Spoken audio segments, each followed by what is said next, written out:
Hello, my dear students. This is Abhishek Mishra, Faculty of Social Studies at Mount Litra Z School, Jhansi.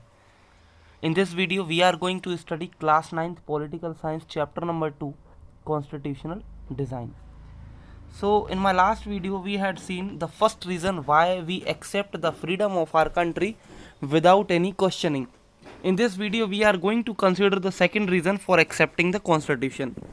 So, the second reason for accepting the Constitution is that the Constituent Assembly that was consisted of 299 members, as I had told you earlier.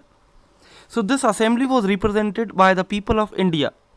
There was no universal adult franchisee at that time, so the Constituent Assembly could not have been chosen directly by all the people of India. Means the members of this Constituent Assembly were not directly elected by the people. People do not elected them, but however they were elected directly in such a way that they are going to represent each and every section of the society and region of our country. Now, it was elected mainly by the members of the existing provincial legislatures that we mentioned above. This ensured a fair geographical share of the members from all the regions of the country. The assembly was dominated by the Indian National Congress, the party that led the freedom struggle. So, the assembly was dominated by INC, means nearly 70% of the members out of the 299 members in Constituent Assembly were from the INC. But the Congress itself included a variety of political groups and opinions. The assembly had many members who did not agree with the Congress.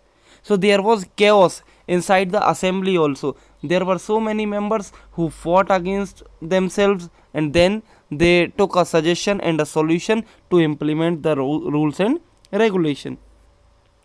In social terms too, the assembly represented members from different language groups, castes, classes, religions and occupations.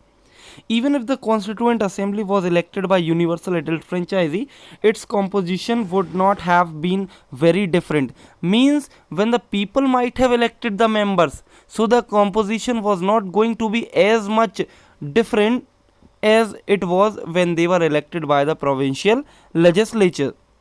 Now, finally, the manner in which the Constituent Assembly worked gives sanctity to the Constitution.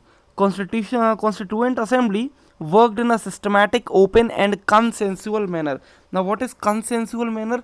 Consensual manner means when anything was going to take place in our constitution, first it was consulted by the members of the Constituent Assembly, then the voting was done, and after that a resolution came which either favored or rejected the proposal. First, some basic principles were decided and agreed upon. Then, a drafting committee chaired by Dr. Bhimrao Ambedkar prepared a draft constitution for discussion. Several rounds of thorough discussion took place on the drafting of the constitution clause by clause. More than 2000 amendments were considered. The members also deliberated for 114 days spread over 3 years. That was 2 years, 11 months and 18 days, I had told you earlier. So thousands of debate and discussions were done.